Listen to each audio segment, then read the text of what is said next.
on-page search engine optimization. What is it? Okay, so when you have a website, it's a great thing to look at. You have what your business is about on there, but if it's not optimized, nobody's ever going to see it.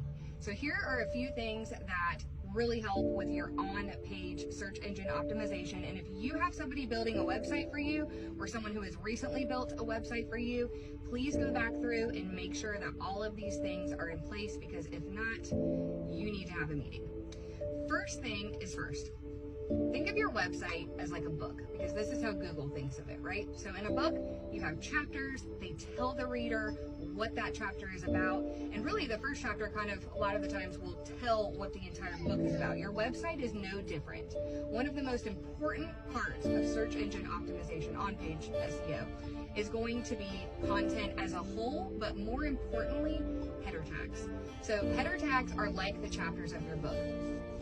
It's good to use keywords in your header tags, make sure that they flow and they're actually relevant to what you're talking about, but it helps Google to understand what your business is, what you do, where you do it. And without those three things, they can't really show you in the search results. So header tags are extremely important, and obviously the content of your website as a whole is very important too, making sure that you have keywords integrated in that as well.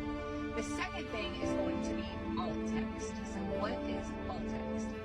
So you actually can go into a website, and any picture that you have on your website, you can put alt text on. You can go in and make that alt text keywords, or you can just make it an array of descriptive words that actually tie into your business. So when people are typing in those search terms, even if these words are not in the content of your actual website, Google still reads the pictures on your site. And if they find that word, they're going to put it in the relevant search results when people are actually looking for that. The third thing is going to be meta descriptions. So meta descriptions are like a little snippet. Have you ever searched on Google and a link for a website comes up and then there's some text underneath that?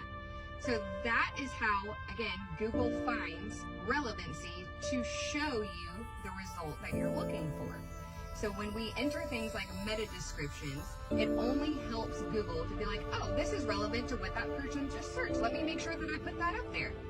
Very, very, very important. And the last thing, well, not the last thing as a whole, but the last thing we'll talk about in this video would be site speed. So just like you, I'm sure when you go on a website, if that site's not loading in about 5 seconds, you're probably going to move on to the next site. So Google is not something that we're all trying to trick, right? Google is a business, and Google, just like your business, is trying to provide the absolute best experience for its customers, just like you are. And because of that, they are very, very strict on what they're going to actually show and what, a website needs to have for it to be shown. Site speed is huge to Google because, again, it shows, number one, that your site is trustworthy, it's not spammy, it's not lagging, it's not overloaded with a bunch of unnecessary stuff. So again, if these are things that you have not checked on your own website, or you have someone building a website for you, please go back to them. I implore you to ask these hard questions and to make sure all of these things are in place.